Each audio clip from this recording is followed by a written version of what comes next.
Hello, everybody. It's the middle of May, and it's been quite a while, maybe a week or a couple of weeks actually, since we've kind of given you an update. And so we wanted to do that this morning, just kind of tell you where we're at and what's going on. As far as our family goes, we're healthy.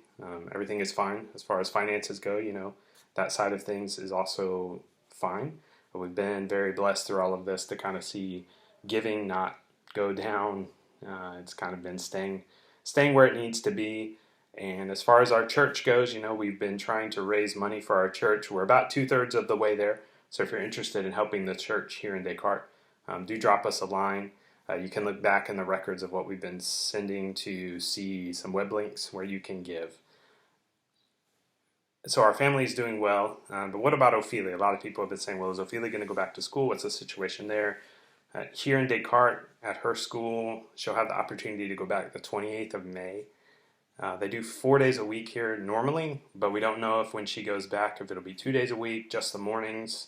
Really not sure how that's going to look, so we need to be really flexible on that. She's been talking with her teachers online, which has been really interesting to hear them kind of talk about this is exactly what school is going to look like. This is what we're going to do. This is what you can't do. They've done a really good job, and we're really thankful for her teachers and how they're just approaching this time of really unknowns, and we really do appreciate that. So she's probably going to go back to school the 28th, and we'll see from there how that works for her. She'll only have something like 18 school days left in the year, regardless if she goes every day. So there's not much school left, but she will be able to kind of get back with her friends and get some kind of refresher material before the summer starts, and hopefully next school year starts, but who knows what that's going to look like.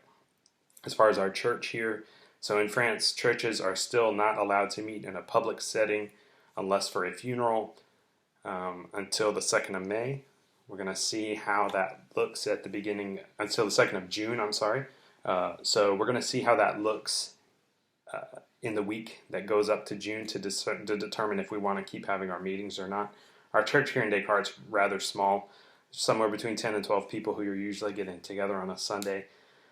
But the public side of church is necessary. A lot of the people here in Descartes tend to be people who don't really have the internet, or they don't like the internet. They prefer real discussions, So we'll see how that goes.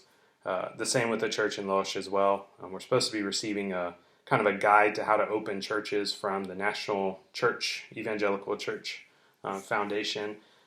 Not a government thing. This is a private thing that is run by churches. And just looking through that guide, we want to see if our churches can meet the needs to meet together. There is the uncomfortableness that's going on of what are we doing outside of that as a church. And it's difficult to say what we're doing outside of that, apart from the YouTube meetings, the Zoom meetings, the prayer meetings that we have, the things like that.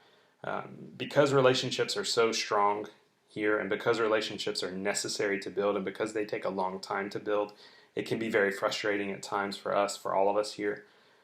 So we're just hoping that our relationships that we've made are strong, and that when we come out, they'll continue to be strong. One kind of neat story, two kind of neat stories.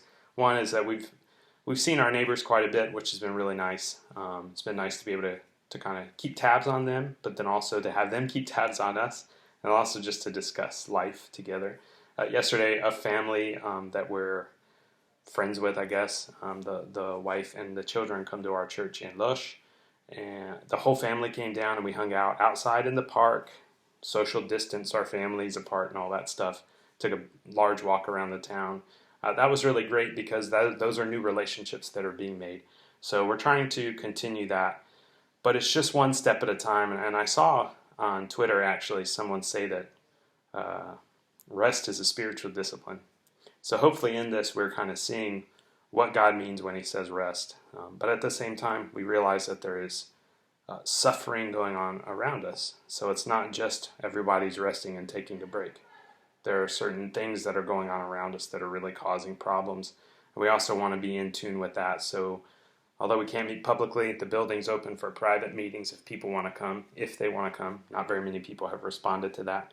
But if they want to come and just talk about what they see, about how they're feeling, about what experiences that they've lived, and maybe where God is or where a community is in all of that. So we wanted to thank you for your continued support. I hope this little update goes far. We'd love to set up some kind of time in the near future where we can chit chat online. Maybe we can use Zoom and chit chat with people or some other means to discuss. I think that would be really cool. And we do appreciate everything that you guys are doing. We appreciate you keeping up with us. And we appreciate what you're doing to get through this time of still very difficult weirdness that's going on globally. So thank you so much. Have a great Sunday.